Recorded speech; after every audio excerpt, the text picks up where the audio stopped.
Les amis, ce n'est pas parce que quelqu'un ne vous frappe pas lorsque vous l'offensez que cela fait de vous le plus fort.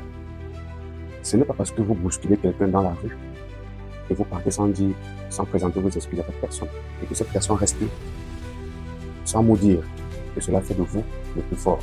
Ce n'est pas parce que vous criez dans une salle de réunion, vous parlez à haute voix que vous avez forcément raison ou que vous êtes le plus fort. Ce n'est pas parce que vous êtes le dirigeant d'une start-up prospère qui fait de vous l'homme le plus fort. Mais ce qui fait de vous l'homme le plus fort, c'est votre retenue et votre maîtrise de soi. Si tu as la maîtrise de soi, alors mon frère, tu fais partie des 1%. Aujourd'hui, nous parlerons de la guerre en Iran. Comme d'habitude. Pourquoi je m'attarde beaucoup plus sur le sujet de l'Iran, de cette guerre en Iran? Parce que cette guerre nous touche, nous, Africains, directement. Sur plusieurs plans. Cette guerre dont l'Iran est victime aujourd'hui est ce que nous avons passé le temps jusqu'à aujourd'hui. Est ce que nous subissons depuis plus de 600 ans. Sauf que nous n'avons pas eu des frappes majeures comme en Iran, d'acharnement majeur. Alors ce matin, je viens vers toi te dire, mon frère, il est temps que toi, en tant qu'Africain, tu te réveilles. Il est temps que tu te réveilles. L'Iran, impérialiste occidental, va prendre quel équipe, il va s'attaquer à quelle autre nation. C'est quoi cette souveraineté que eux-mêmes, ils nous ont dit? Tu es un État souverain. Alors, tu as le droit de faire ce que tu veux, quand tu veux, comme tu veux, sans toutefois nuire aux intérêts d'une autre nation. C'est ça un État souverain. Nous observons l'Iran aujourd'hui. L'Iran étant un État souverain, est victime de plusieurs attaques des États-Unis d'Amérique, de ses alliés européens, de son mari, Israël. Le combat qui se passe en ce moment côté de l'Iran n'est pas un combat de l'Iran contre l'Occident, contre les États-Unis d'Amérique et Israël, mais c'est un combat contre le bloc occidental. Aujourd'hui, l'Iran est en train de se battre contre tout le bloc occidental, les amis. Et nous, Africains, ayant subi ce que l'Iran est en train de subir aujourd'hui, nous devrions dire non. Nous devrions condamner cet acte et apporter tout notre soutien à l'Iran. Parce que nous, Africains, nous pouvons savoir, nous savons ce que c'est. Nous savons ce que l'Iran ressent aujourd'hui. Faisons preuve de bonne foi. Et n'oublions pas que l'Occident est réellement cet État-là, est réellement ce bloc-là, qui veut déstabiliser le monde, qui veut soumettre le monde à sa volonté. C'est ça le but de l'Occident. L'Occident, lui, veut soumettre le monde à sa volonté. Est-ce que nous allons permettre que la minorité puisse nous soumettre à sa volonté, à leur volonté? Je ne pense pas. Je ne pense pas. Il est temps qu'on se réveille. Monsieur Lavrov le dit encore. Bref, la Fédération de Russie le dit encore. Et il précise que l'escalade dont les États-Unis d'Amérique et ses alliés va-t-en-guerre européens sont en train de chercher, ils vont finir par subir eux-mêmes les conséquences de ce qu'ils sont en train de chercher. Parce que c'est l'escalade totale. C'est l'escalade totale. Aujourd'hui, le discours tenu par les États-Unis d'Amérique n'est plus le discours qui tenait hier. Chaque jour, le discours change. Chaque jour, les raisons de l'attaque d'un État souverain qui est l'Iran changent.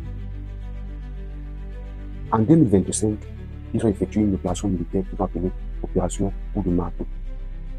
Après cette opération, coup de marteau, telle que les États-Unis l'ont nommé, en 2025, en issue de sol iranien, où les États-Unis ont bombardé l'Iran. Cette guerre que nous appelons communément guerre de 12 jours. Ils ont organisé une grande fête, ils ont célébré la victoire, la force, la puissance des États-Unis d'Amérique, la puissance du bloc occidental, la détermination de détruire tout ce que les pays trouvent mal. Ils se sont félicités, ils ont célébré, ils ont dit devant tous les médias du monde avoir détruit complètement les sites d'enrichissement d'uranium israélien. Sans uranium, tu ne peux pas faire de bombe atomique. Sans uranium, tu ne peux faire aucune bombe nucléaire. Mais aujourd'hui, ils se lèvent, ils décident de changer le régime. Ils décident de changer le régime. Juste parce que le régime a refusé de marcher comme il voulait. Juste parce que le régime a refusé de servir leur intérêt. Et toi, tu es chef d'État. Tu es chef d'État africain. Tu es chef d'État dans n'importe quel État du monde entier. Tu ne te lèves pas pour condamner cet acte-là. Cela fait de toi un complice. Cela fait de toi un complice. Demain, ce qui se passe en Iran pourra être chez toi. Ce qui se passe en Iran aujourd'hui pourra se passer chez toi et sur toi. Ne l'oubliez pas. C'est pour ça qu'il est toujours préférable d'être aux côtés de la vérité. Être aux côtés de la vérité est toujours ce qui est toujours ce qui est meilleur. La Fédération de Russie condamne fermement cet acte-là. La République populaire de Chine condamne fermement cet acte causé par les États-Unis, Israël et leurs alliés. La Corée du Nord condamne fermement cet acte-là. Plusieurs dirigeants africains se sont prononcés. Je fais allusion ici au Sénégal. Je fais allusion ici au Mali et bien d'autres.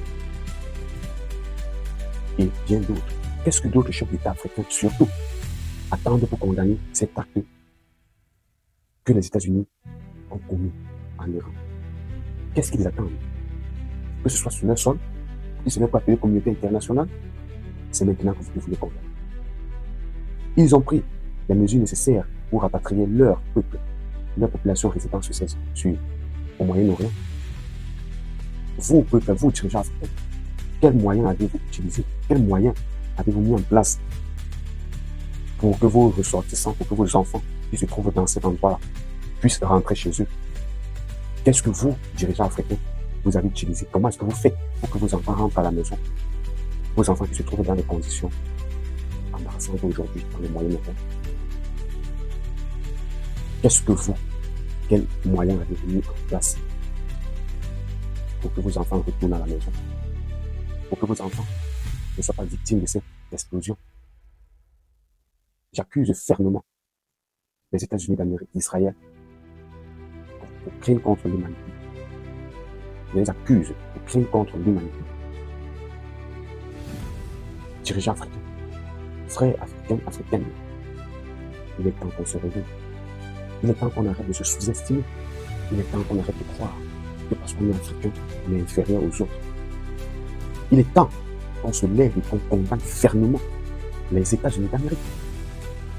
Il est temps qu'on dise à l'élite occidentale et impérialiste que ça suffit.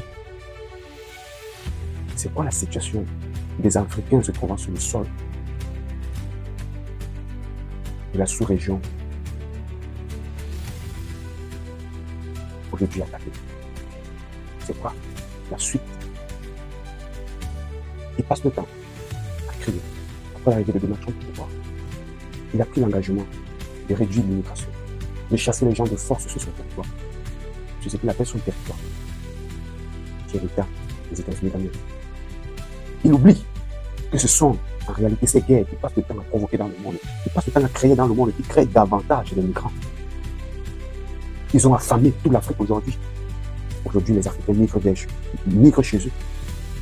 Ils ont affamé l'Afrique. Ils ont appauvri mentalement l'Afrique. Aujourd'hui, les Africains se rendent chez eux pour chercher une vie meilleure. Et ils se lèvent et disent, rentrez chez vous. Aujourd'hui, ils ont provoqué la guerre en Iran.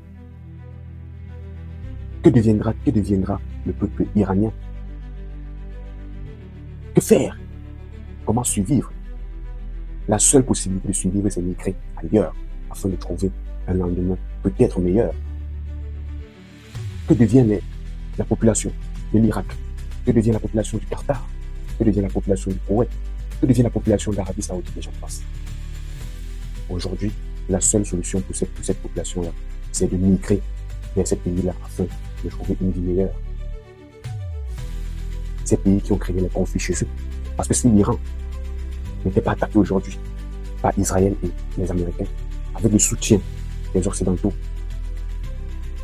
aujourd'hui, le peuple du Qatar, le peuple du Koweït, le peuple d'Arabie Saoudite, le peuple de Dubaï serait encore chez eux, l'Iran ne les aurait pas attaqués.